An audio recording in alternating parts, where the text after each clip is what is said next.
Most girls remember when, where, and why they were first introduced to Lolita. For me, like many girls now in their 20s, I was first introduced to Lolita from stills from Adrian Lyne's 1997 film adaptation of the controversial novel.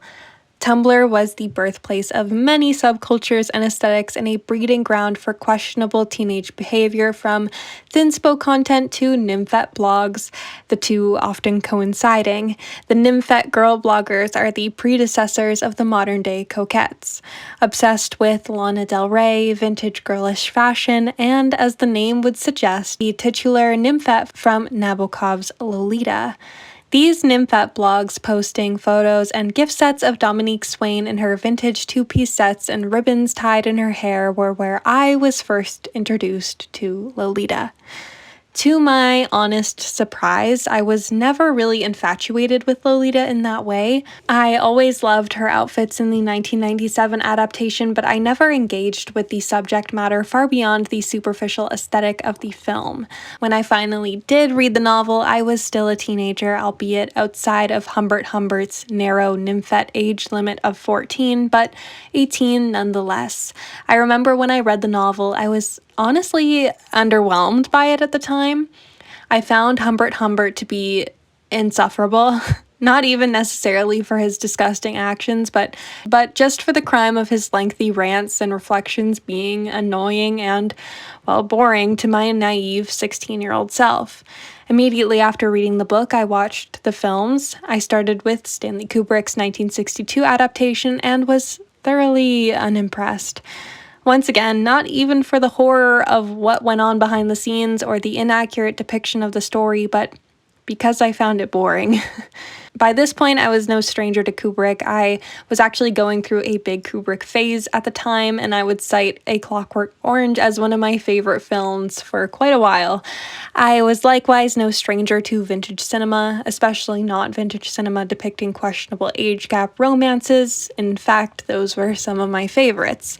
Soon after watching Kubrick's Lolita, I moved on to Adrian Lyne's 90s adaptation, with freedom from the Hays Code and Hollywood being much more liberal with what can be shown on screen. Lyne's Lolita was able to follow much more closely to the source material it portrayed. From my memory, for this reason, it was much more tragic and heart-wrenching than Kubrick's. I feel as though Lyne's adaptation is generally more preferred, however, it still remains to be certainly flawed. I think I enjoyed the film at the time, but never enough to revisit it. Despite my lackluster experience engaging with the novel Lolita and the films surrounding it, Lolita continues to follow me throughout my life and my work. I think about this story often, in both its book and movie format, and have discussed the story to various degrees in several of my essays. The publishing of Lolita in 1955 truly altered the state of culture, even introducing new words to the cultural lexicon to define the sexuality or perceived sexuality of young girls. Webster's dictionary defines Lolita as a precociously seductive girl. Likewise, nymphette holds a synonymous definition: a sexually precocious girl barely in her teens. To Nabokov's likely dismay, his work has been misinterpreted, mishandled, and outright appropriated by popular culture.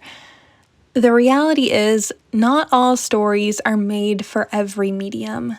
Nabokov meticulously wove Lolita over the course of several years to be the perfect book to tell a story of such taboo and sensitive subject matter. He toiled for 5 years, tormenting himself over the story and telling it correctly. Roxane Gray wrote in their essay Ugly Beautiful, "In a lesser writer's hands, Lolita would have been vulgar, but Nabokov is deft in every choice he makes in telling Humbert Humbert's story. Humbert's perversion is clear, but as a 1958 review of the novel in the Atlantic notes, there is not a single obscene term in Lolita, and aficionados of erotica are likely to find it a dud. This is not an erotic romp. It is not pornography.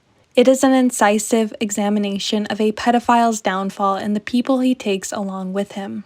For every action, there is a consequence, and Nabokov is relentless in making clear the gravity of those consequences for Dolores, for Humbert, for everyone. According to Vera Nabokov, during the 5 years it took to write Lolita, Vladimir wrote for 16 hours a day, wrote until his hand cramped. He became so fascinated by pedophilia, by depicting it the right way, that pedophilia appears in 6 of his stories. And though he clearly holds the subject matter in contempt, he does so without overly moralizing. Now, to take a story that has been so carefully created to best serve the medium of literature whilst exploring such sensitive subject matter, and to think that this story can be adapted onto screen effortlessly, quickly, or even accurately is naive and irresponsible in my opinion. The story was specifically and intentionally crafted over the course of 5 years with the intended purpose to be read as a book. This type of rumination that Nabokov experienced is important when telling such a story. Nabokov famously stated that he didn't want any little girls on the cover of his book. His preference for the cover is as stated: "I want pure colors, melting clouds, accurately drawn details, a sunburst above a receding road with the light reflected in furrows and ruts after rain, and no girls.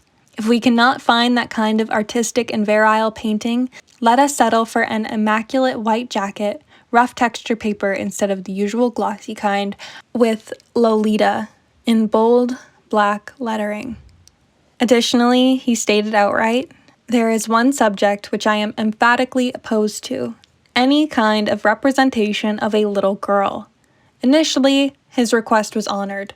The first copy of Lolita, and the one I associate most with the novel, is the green hardcover with simple black lettering.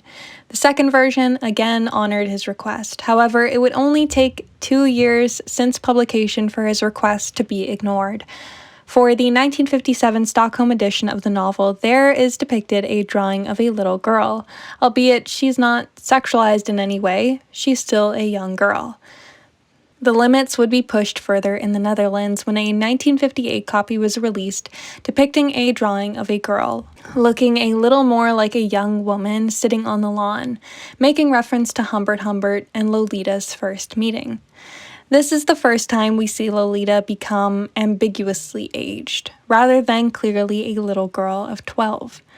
8 different covers would be released in different countries over the next year, all honoring Nabokov's request, having no people on the cover and certainly no little girls.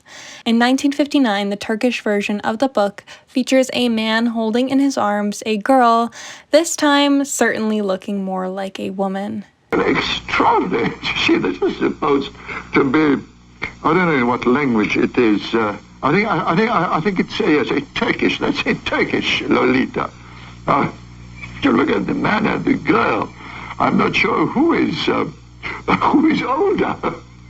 And again, over the next few years, various covers would be released in different countries, none featuring little girls on the cover, until 1962. In 1962, after the release of Kubrick's film, there is a stark and sudden shift in the style of the book cover, the first to reference the film being released in the US in 1962.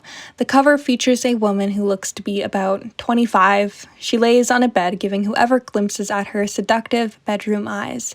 Certainly not the 90-pound, 4'10", 12-year-old Nabokov described. Next, the book cover featuring the infamous Kubrick movie poster would be published. The image that I'm sure comes rushing to many of our minds when the word Lolita is uttered. Actress Sue Lyon peering over her red, heart-shaped sunglasses as she sucks on a heart-shaped lollipop. From this point onward, the cover changed forever. In nearly every cover in every country from this point onward, there is depicted a young girl or woman in some sort of sexualized or seductive nature. Many feature girls in their underwear, some feature women entirely nude, often featuring women with curvaceous, womanly bodies who looked old enough to be Charlotte Hayes rather than Dolores. Many now featured phallic props, such as a lipstick by the girl's mouth, a lollipop, or a popsicle, as she stares seductively at the potential reader. Gone is the image of the scrawny, 4'10", 12-year-old. Humbert's own description of Lolita: She was low, plain low in the morning, standing 4'10" in one sock. Becomes lost in the popular culture, replaced by a slightly older, ambiguously aged girl with long, flirty eyelashes and sultry red lips. The man I largely blame for this sudden shift is James B. Harris, producer of the 1962 Lolita. Hello, before we dive further into the video, I would like to thank today's sponsor, which is myself. I'm excited to announce that I will be launching a Patreon. You may have noticed I haven't posted in a couple months, and that is because I've been trying to... Basically, a sponsor that I was working with ended up saying something that made me feel a little uncomfortable and objectified, and so I was trying to rectify the situation and come to an agreement before posting this video. However, because we were unable to come to a mutual agreement or understanding that both worked for the brand and for my channel, I no longer felt comfortable recommending their product to my mostly young female audience. I try to work only with brands that align with my own views, and I've went back and forth on whether or not I should start a Patreon pretty much since I've started this channel. However, with this recent issue, I think it might be best to switch to a more community-supported approach, as a lot of YouTubers do. One of the parts that I'm most excited to announce is the book club. I get a lot of questions about the books that I read for my channel, so I think it would be cool if we could read the books that I often cite and that are the foundation for a lot of my own theory together. In addition to reading new books for the first time, I'm always reading new material for the channel, so it would be cool if we could read them as a community. In addition, I will be posting Patreon exclusive content, the usual. So if you want to support the channel, or if the Patreon seems like something that you'd be interested in partaking in, the link will be in the description, and I'm excited to see you guys over there. When director Stanley Kubrick and producer James B. Harris sought to adapt Lolita onto screen, they contacted Nabokov to write the script. At the time, one of the main issues when adapting the story was navigating around the Production Code Administration, or PCA, which had strict guidelines in reference to the Hays Code on what was allowed to be shown on screen. The Hays Code prohibited profanity, suggestive nudity, graphic or realistic violence, sexual persuasions, and rape, amongst other things, which, as one could expect, made the adaptation of Lolita very challenging. Nabokov initially refused the offer to write the screenplay. However, after having experienced a small nocturnal illumination of diabolical origin, as he said himself, he composed a 400-page screenplay. Nabokov's screenplay would be then edited by Kubrick to an almost unrecognizable state. During the pre-production phase of the film, Nabokov would quit several times over disagreements with the story direction. One of the early suggestions made to Nabokov when adapting the script was suggesting making one big change to pacify the PCA. Make Humbert and Dolores a married couple. Nabokov hated this concept, obviously, and quit over it.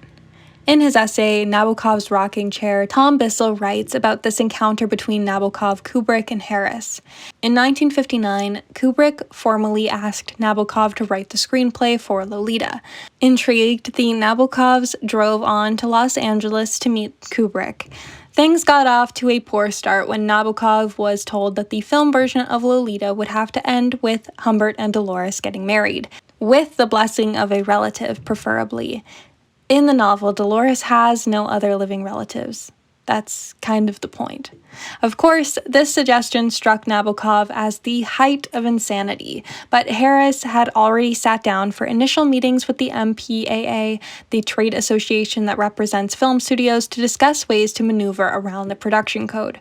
When the MPAA argued that Humbert and Dolores' relationship was too immoral to depict, Harris pointed out that it was perfectly legal in several states for a man of Humbert's age to marry a 12-year-old girl, provided she had her parents' blessing.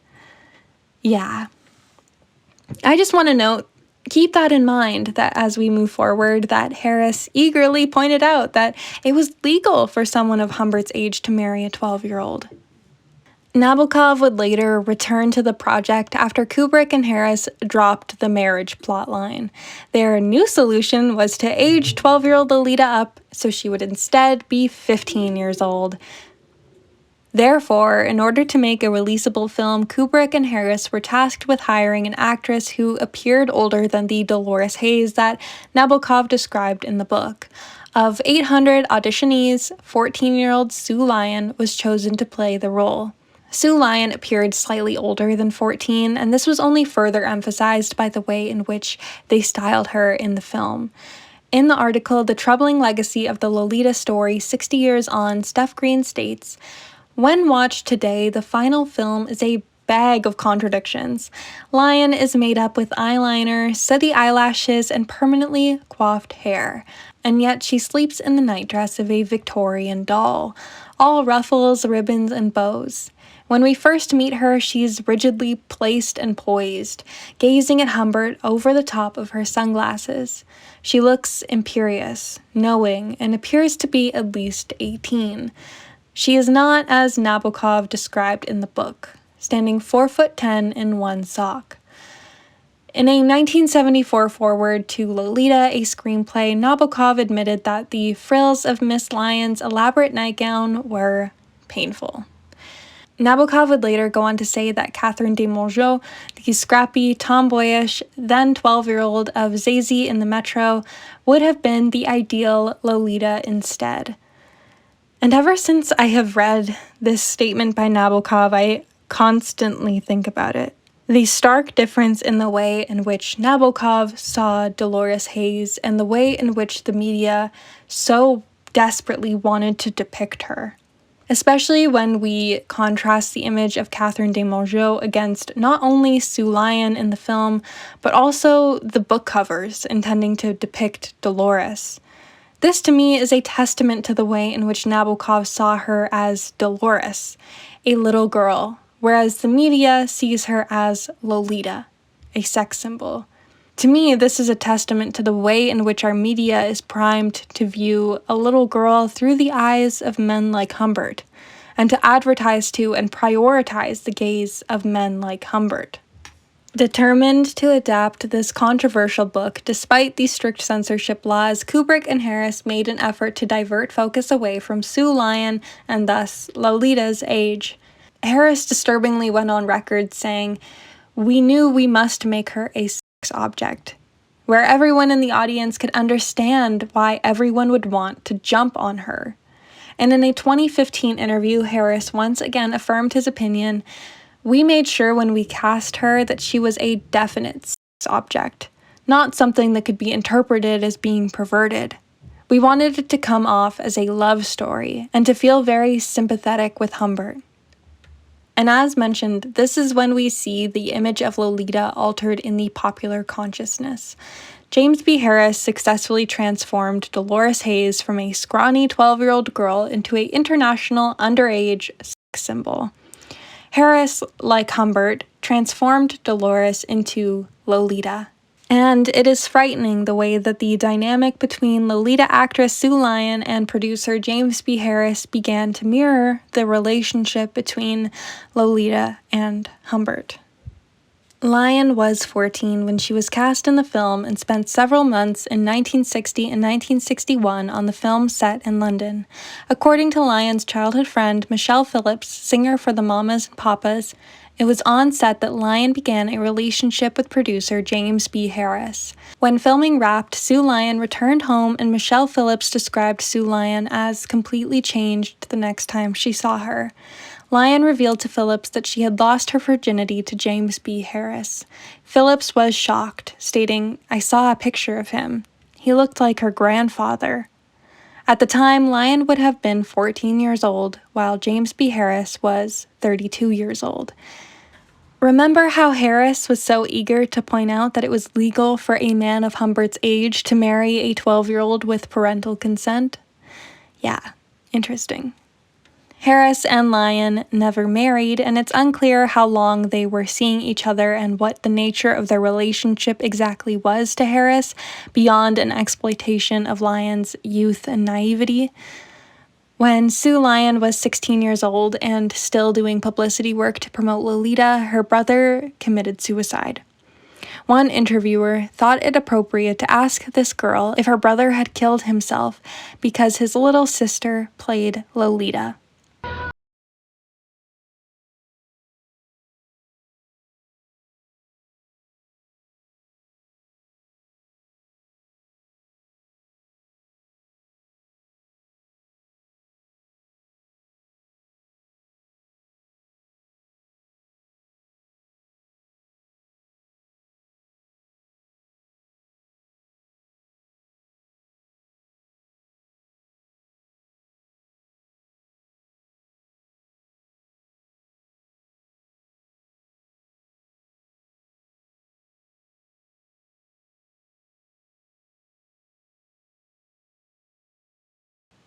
Lyon's daughter, Nona Harrison Gomez, explains that the reputation of Lolita negatively impacted her mother's career. She was so much stronger than this twisted, complicated interpretation of what a girl or woman is.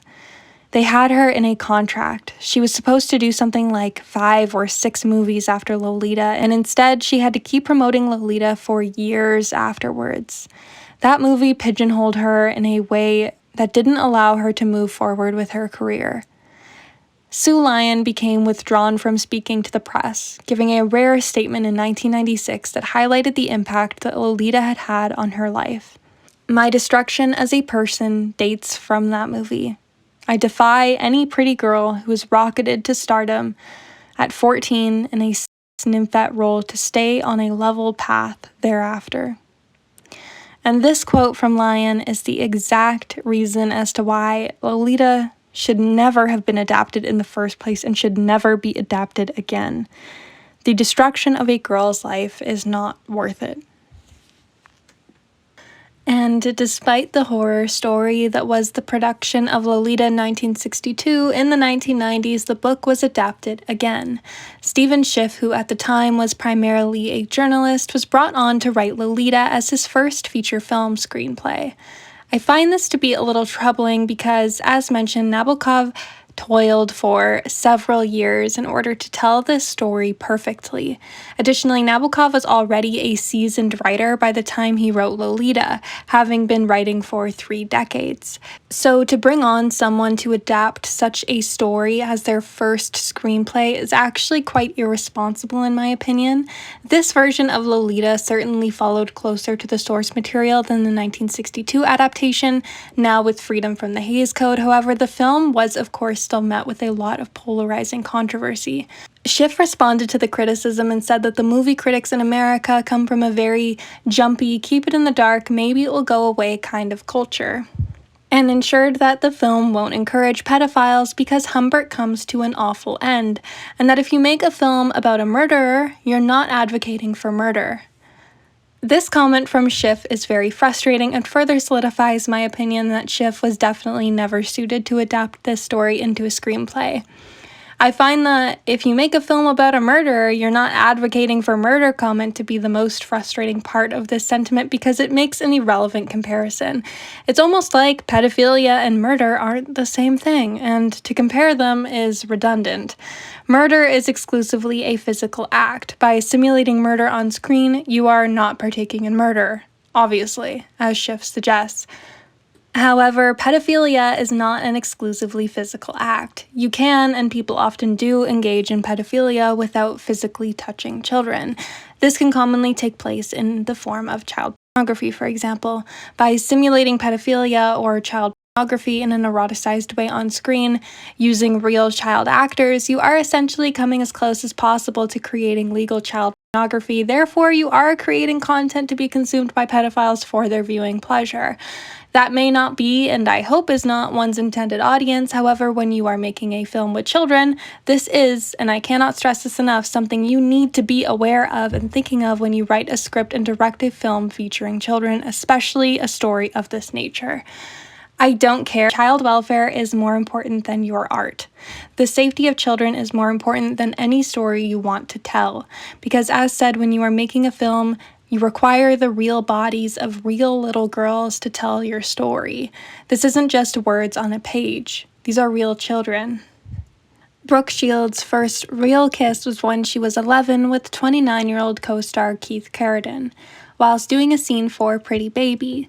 Sue Lyon was a real 14-year-old girl being groomed by 33-year-old James B. Harris. Dominique Swain was a real 15-year-old girl made to kiss 49-year-old Jeremy Irons. American Beauty star Mina Suvari was a real teenager being groomed and taken advantage of by multiple older men on sets since she was 12 years old. Natalie Portman was 13 years old when she was cast in Leon the Professional, a film director Luc Besson loosely based on his relationship with actress and now director Maïwenn, whom he met when she was 12 and started dating when she was 15 and he was 32. Portman has since openly discussed the negative impacts that being sexualized at such a young age by adult male viewers of the film had on her. These girls have acted as sacrificial lambs in order to benefit the egoic pursuits of grown men. I keep hearing a particular gripe about this cultural shift, and maybe you have too. Some people have been calling this movement puritanical, or a return to Victorian values where men can't behave or speak sexually around dainty, delicate, fragile women. To these people, I want to say the current system is puritanical. Maybe men can say and do whatever they want, but women cannot.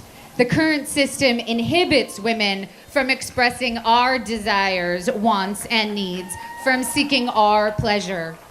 Let me tell you about my own experience. I turned 12 on the set of my first film, The Professional, in which I played a young girl who befriends a hitman and hopes to avenge the murder of her family. The character is simultaneously discovering and developing her womanhood, her voice, and her desire. At that moment in my life, I too was discovering my own womanhood, my own desire, and my own voice. I was so excited at 13 when the film was released and my work and my art would have a human response. I excitedly opened my first fan mail to read a rape fantasy that a man had written me. A countdown was started on my local radio show to my 18th birthday, euphemistically the date that I would be legal to sleep with. Movie reviewers talked about my budding breasts in reviews. I understood very quickly, even as a 13-year-old, that if I were to express myself sexually, I would feel unsafe, and that men would feel entitled to discuss and objectify my body to my great discomfort. So I quickly adjusted my behavior. I rejected any role that even had a kissing scene and talked about that choice deliberately in interviews. I emphasized how bookish I was and how serious I was, and I cultivated an elegant way of dressing. I built a reputation for basically being prudish, conservative, nerdy, serious, in an attempt to feel that my body was safe and that my voice would be listened to. At 13 years old, the message from our culture was clear to me. I felt the need to cover my body and to inhibit my expression and my work in order to send my own message to the world that I'm someone worthy of safety and respect. The response to my expression, from small comments about my body to more threatening, deliberate statements, served to control my behavior through an environment of sexual terrorism. And if anyone shares the opinion of Schiff that this type of criticism I'm presenting stems from a prudish sensibility, I implore you to develop critical thinking skills and stay away from school zones. No one is suggesting that you can't tell a story about pedophilia. I have mentioned in previous videos that Greg Araki's 2004 film Mysterious Skin tackles this subject matter incredibly well. This film is also based on a book, however, it is a very different book and is told from the perspective of the victimized child rather than the pedophile, which is part of what makes Lolita so complicated to adapt. Additionally, another film that I believe tackled this subject matter incredibly well is The Diary of a Teenage Girl. Similarly to Mysterious Skin, The Diary of a Teenage Girl is adapted from a book told from the child's perspective. The film is adapted from Phoebe Gleckner's 2002 diaristic graphic novel. When I recently watched this film, I found myself relating to Minnie in a lot of ways. Where films that tackle this topic often fail is by making the teenager an eroticized object for the viewer, as can be seen with Dolores Hayes in both adaptations of Lolita and with Angela in American Beauty, for example, seemingly in an attempt to showcase to the viewer or prove that the teenager is someone that can be lusted after, as if to say, "See, look how hot she is." Except we don't need her to look like Mina Suvari in American Beauty to conceptualize why a grown man would be attracted to a little girl. She doesn't need to be uniquely beautiful to qualify. As Minnie states in her opening monologue to the film, I was a very ugly child. My appearance has not improved, so I suppose it was a lucky break when he was attracted to my youth. Likewise, the point of Lolita that is often lost in the film adaptations is Lolita is not a uniquely striking or seductive child, despite what Humbert would like us to believe. She is just a child, and as Minnie suggests, it is the youth that is appealing. That is the point. The Diary of a Teenage Girl, however, beautifully explores the grooming of Minnie and Minnie's burgeoning sexuality without her ever feeling like an eroticized sight to be consumed by the viewer. This is especially impressive when one is aware that the actress playing 15-year-old Minnie was actually 22 at the time of filming. And this is actually a decision I agree with. I think when one can avoid subjecting minors to acting out these types of stories, we should, for the reasons mentioned above.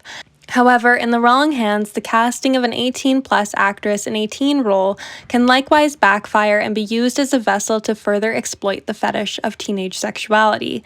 This can be seen by the adult casting decisions in Euphoria, which were often exploited and used to merely showcase the teenage characters in highly eroticized scenarios. Belle Powley, the actress playing Minnie, never felt overtly sexualized. She passed for a believable teenager, but it never felt in a fetishized way. There are scenes that depict Minnie nude or having sex. However, they never linger on her body in the way Euphoria does with Cassie, for example. We can see how the men in the film sexualize Minnie. However, we as the audience are not viewing her through this lens, and rightfully so. This is assisted by the fact that the Diary of a Teenage Girl is told through, well, the Diary of a Teenage Girl, rather than the reflections of the pedophile. We are watching the story through Minnie's perspective rather than the man who grooms her, and therefore we, the audience, are not viewing her through his fetishized perspective of her, but rather her awkward and real perspective of herself. As I will later discuss, this perspective difference is what makes Lolita impossible to ethically and accurately adapt whilst staying true to the original context of the book.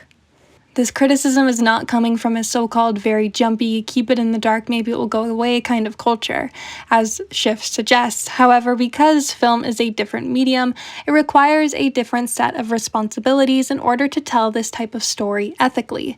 If you actually read and understood the book, you should understand the flaw in turning the story into a vessel to be voyeuristically consumed and enjoyed by the exact type of gaze, people, and culture that Nabokov criticizes. If you feel so passionately about telling a story like Lolita, I suggest you take the same care as Nabokov. Write your script for 16 hours a day for 5 years, because that is the minimum it takes to intimately comprehend this subject matter. Roxane Gray wrote in their essay Ugly Beautiful, "The aesthetics of Lolita in narrative and film are choices, and those choices undo, or at the very least, diminish the ugliness of the story they represent. Those choices seduce the reader or viewer. They lull us into believing that violation is perhaps not so bad. In most movies that deal with sexual violence, we see beautiful men doing terrible things to beautiful women. Rape is ugly, but rapists never are. What intrigues me most about Lolita is that the novel introduces so many questions. It forces us to grapple with not only what the novel is about, but how the subject matter is handled, whether or not it should be handled, and who has the right to tell this kind of story.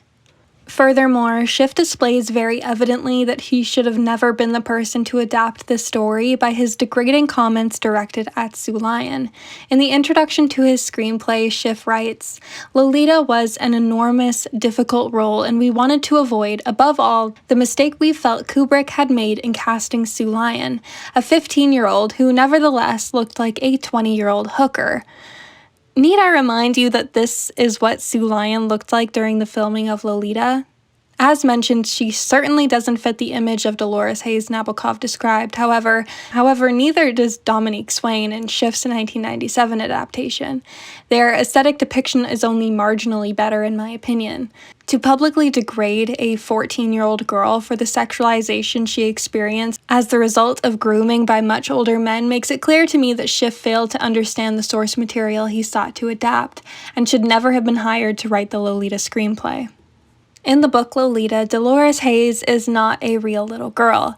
She only exists within the confines of the pages of a book, and the idea of her as Lolita, as a seductress of sorts, is even more fantastical, existing only within the confines of Humbert Humbert's fictional imagination. There are no real people involved when reading a book beyond the author themselves. However, when you adapt a novel onto screen, the character remains fictional. However, you are now relying on the body of a real-life person to bring that story to life. In this case, the story of Lolita is dependent on putting a real-life little girl into the shoes of Dolores Hayes. Sue Lyon and Dominique Swain were, like Dolores, ordinary girls plucked from obscurity to satisfy a fetishistic gaze. But whilst Humbert's gaze remains internalized, the gaze of the filmmaker translates on the big screen for the world to see. This is an incredibly dangerous position for any little girl. These conversations are especially important when we exist in the time of family influencers and even baby influencers like Ren Eleanor. Ren Eleanor and her mother Jacqueline have recently been at the center of a lot of controversy and discussion surrounding the ethics of how people post their children online. Many of the videos Jacqueline posts of Ren feature the toddler in seemingly innocent scenarios, however, could be and likely are being seen as suggestive for child predators online. These videos include Ren eating a hot dog, Ren eating frozen honey, etc.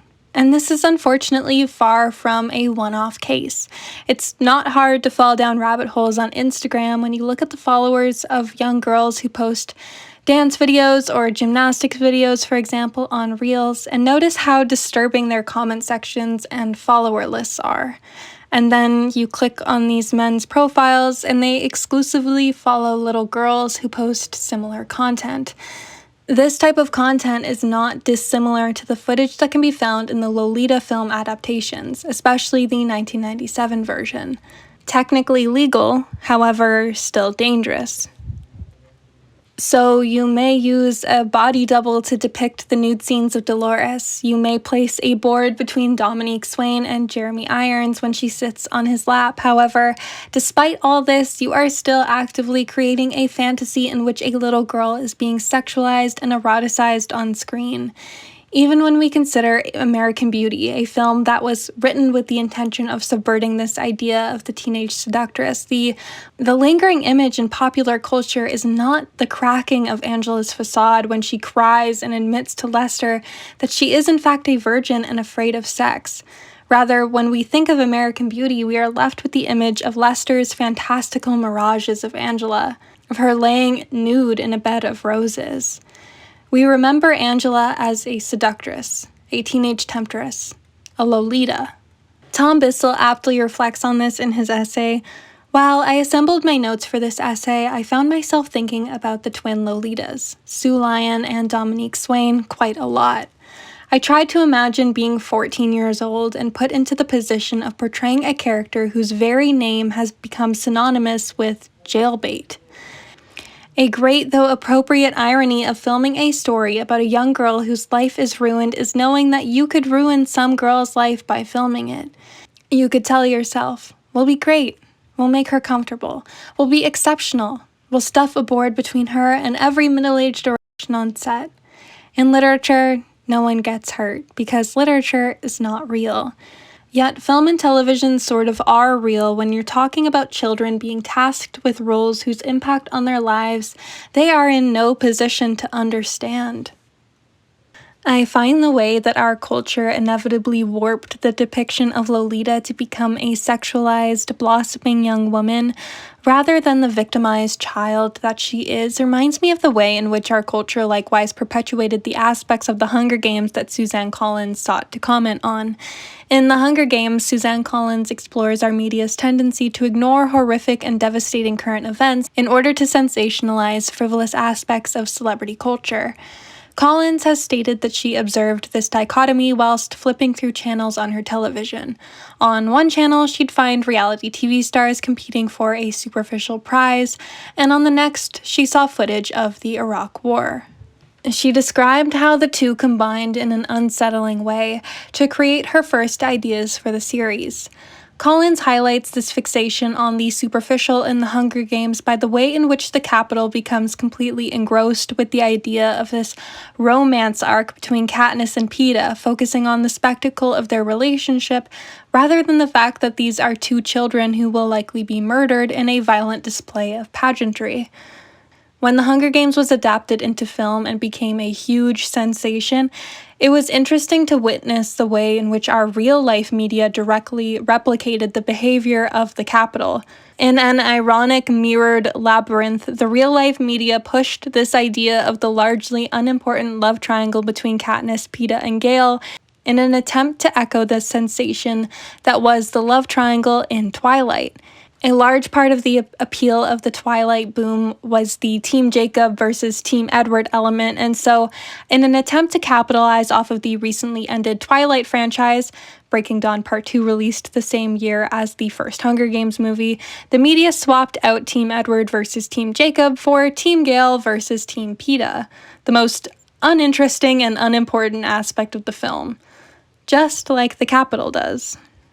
In a parallel sense, Nabokov wrote Lolita as a cultural criticism on the normalization and fetishization of pedophilia in our culture. He set out to write a commentary on how normalized the pedophilic gaze of men like Humbert is, and in my opinion, does so masterfully. The point of the novel was, of course, to showcase that there is no such thing as a child seductress. Nymphets don't exist beyond the confines of the imagination of sick and twisted adults. However, through the marketing, we can see how much of our culture's instinct is to appeal to this exact pervasive pedophilic gaze that Nabokov was commenting on. It was merely muscle memory the way the marketing for Lolita ended up sexualizing her repeatedly, turning her into the exact fetish Nabokov sought to comment on. It is honestly frightening and absurd how seemingly intertwined this pedophilic gaze is woven into our culture. Nabokov reflected on the mishandling and appropriation of Lolita in a 1975 interview. Lolita isn't a perverse young girl. She's a poor child who has been debauched. It is equally interesting to dwell, as journalists say, on the problem of the inept degradation that the character of the nymphette Lolita, whom I invented in 1955, has undergone in the mind of the broad public. Not only has the perversity of this poor child been grotesquely exaggerated, but her physical appearance, her age, everything has been transformed by the illustrations in foreign publications. In reality, Lolita is a little girl of 12, whereas Humbert is a mature man. And it's the abyss between his age and that of the little girl that produces the vacuum, the vertigo, the seduction of mortal danger. Secondly, it's the imagination of the sad satyr that makes a magic creature of this little American schoolgirl. Outside of the maniacal gaze of Humbert, there is no nymphette. Lolita the nymphette exists only through the obsession that destroys Humbert. Herein, an essential aspect of a unique book that has been betrayed by factitious popularity. What's tricky about adapting Lolita is, as Nabokov stated, and as I've stated multiple times throughout this video, Lolita isn't real. Not even in the story. She exists as a fantasy in the mind of Humbert. Though as Humbert tells the story as an unreliable narrator through his warped gaze, when translating this warped gaze onto screen using real people and most importantly a real little girl, the fetishized fantastical image of Lolita the nymphette becomes real, thus perpetuating what is sought to criticize. The writing of Humbert is intentionally manipulative. The novel is written in a way so that the reader is tempted to sympathize with Humbert. He is charming, even on paper, as many child predators are. That's the point. He, as a character, wants you to believe he has done nothing wrong. He is trying to convince you that what he is doing is completely normal and justified. Lauren Groff writes in her essay, When I look again at Lolita from this stance of shame, I see very clearly the ways in which Nabokov set out to seduce his readers. Strike that. Far darker than seduction. The novel aims to groom us. In its opening pages, it is careful to establish that Humbert Humbert's predilections are not unusual. They are almost too common. In order to accurately adapt Lolita, the film would need to be made considering this grooming of the viewer, and with Humbert's gaze in mind, as the story is told through his warped perspective of reality. Though, just because this is effective in a book does not mean it would translate ethically onto screen. I don't believe it is possible to ethically adapt this perspective into a film without endangering the actress portraying Dolores Haze. In short, if you want to adapt this story, you need to be someone who understands the source material and its cultural context enough to understand the way in which our culture actively fetishizes, targets, and endangers little girls. And if you understand that enough to adapt the film, you shouldn't want to adapt the film. Tom Bissell concluded in his essay Nabokov's Rocking Chair, "Had I been asked to adapt Lolita, if I were asked tomorrow to adapt Lolita, I know what I would do. What I would do would be no different from what any other striving literary man would do. I would work hard to be true to a book that I love. I would ignore my conscience about putting a young woman in the position our production had put her in. I would tell myself that great art is worth the risk. What I wonder, what I truly don't know, is exactly how many days would go by before I realized that this was Humbert's logic too, when he decided to destroy Dolores Haze." If you enjoyed this video and want to engage more with this subject, I suggest checking out my video on the sexy baby archetype in film, in which I discussed the tropes that fall under the sexy baby archetype in cinema and why they are harmful. There is a section on Lolita in which I discuss some of what I've discussed here, but I also go more in depth talking about Shirley Temple and Mina Suvari and Natalie Portman, etc., and how Hollywood has failed so many young women. Thank you for watching. See you in the next one. Bye.